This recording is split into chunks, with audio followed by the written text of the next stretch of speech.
প্রচুর আইন প্রয়োগ করা হয়েছে। যে স্কুলের সামনে প্লাস্টিকের বোতল ফেলাবে তার বিরুদ্ধে প্রশাসনিক ব্যবস্থা নেওয়া হবে, তখন আর কেউই প্লাস্টিকের বোতল ফেলাতো না। পলিথিন ব্যবহারের কথা মানে সভাপতি, আমার দেশের মানুষের যখন এই দ্রব্যমূল্যের বৃদ্ধির কারণে কখনো কখনো দ্রব্য কিনতে বুক ফাটের সাথে পেটও ফাটে, তখন কেউই বিনা পয়সার পলিথিনের বদলে 15 টাকার পাটের ব্যাগ কিংবা সোনালী পলিথিন ব্যবহার করবে না।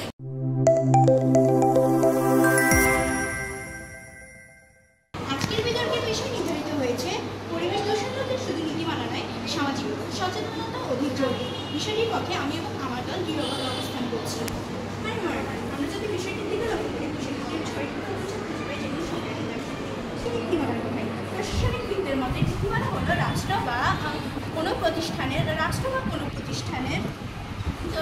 লিখিত নির্দেশনাবলী, যেগুলো আমাদের পরিবেশ দূষণ চলছে বিতর্কে নির্ধারিত বিষয় পরিবেশ দূষণ রোধে শুধু নীতিমালা নয়, সচেতনতা অধিক জরুরি। অত্যন্ত যুক্তিযুক্ত কারণে বিষয়টির বিপক্ষে আমার ও আমার দলের সুদৃঢ় অবস্থান। প্রতিপক্ষের সংজ্ঞায়ন যথাযথ না মনে করার পুনরায় সংজ্ঞায়ন করছি। বিষয়টিকে বিশ্লেষণ করলে আমরা যে প্রধান শব্দগুলো পাই সেগুলো হলো পরিবেশ দূষণ রোধ, নীতিমালা ও সচেতনতা। প্রথমত আসি পরিবেশ দূষণ কি।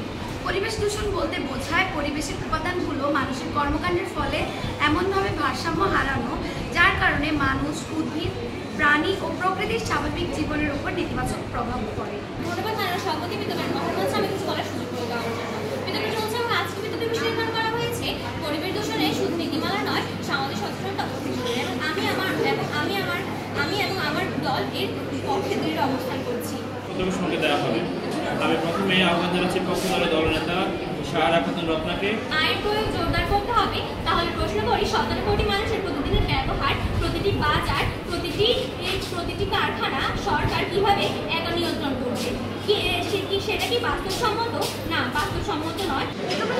আপনার কাছে আমার প্রশ্ন রয়ে গেল যে আদৌ কি বর্তমানে সেই আইনের প্রয়োগ আছে? সেই আইনের ব্যবহার কি আজ আমরা দেখতে পাচ্ছি? বিজ্ঞ প্রতিপক্ষ লক্ষ্য করুন, আমার প্রতিপক্ষ দলের বিজ্ঞ বক্তা বলে গিয়েছিলেন যে জন এফ কেনেডি বলে গিয়েছেন সচেতনতার কথা।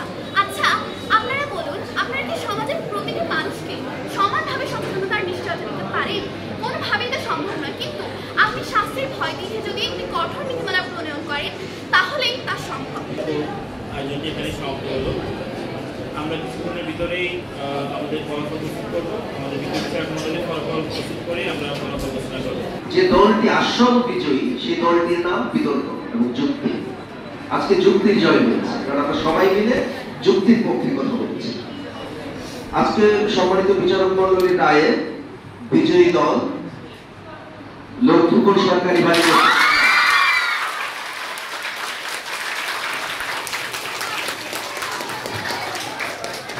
এবং শ্রেষ্ঠ বক্তা তাজরিন তাবাসসুম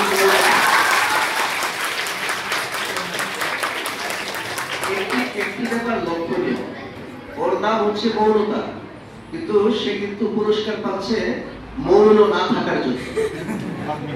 মৌন থাকলে কি পুরস্কার পেত? কাজে তার নামের সাথে কিন্তু কাজের মিল নেই। সবাইকে আন্তরিক অভিনন্দন এবং শুভেচ্ছা।